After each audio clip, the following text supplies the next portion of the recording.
දෙනකුත් එක්ක ඔක්කොම නියපොතු හිටන්නේ 14යි.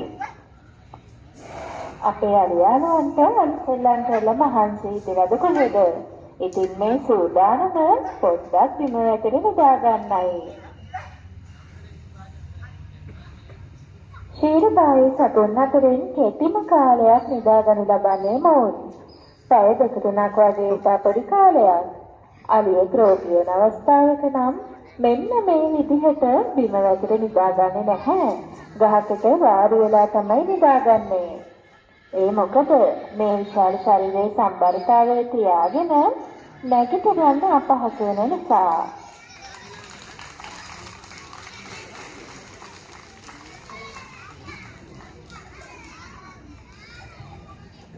ඉතින් මේ පෙන්නන්නේ අපේ මහදෙවිය යාළුවා එයාගේ රංචුවේ ආරක්ෂාව පිළිබඳව සොයා බලන ආකාරයයි.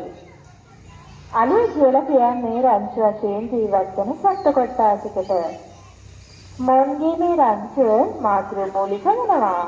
මේ වගේ ඉරියව් හැසිරීම් ස්වභාවික පරිසරයේ ජීවත් වෙන අලි තුළ අහඹු ලෙස දැක බලා ගැනීමේ හැකියාවක් ලැබෙනවා.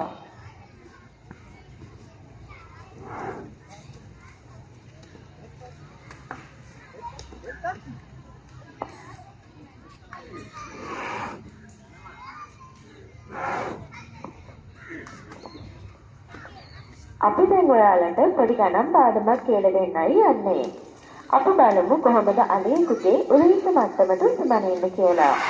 මෙන්න මෙහෙමයි කරන්නේ. මුලින්ම අලියෙකුගේ ඉදිරි පාදයේ වටන් ප්‍රමාණය දැනගන්න. ඊට පස්සේ එන අගය දෙකෙන් වැඩි කරන්න. එතකොට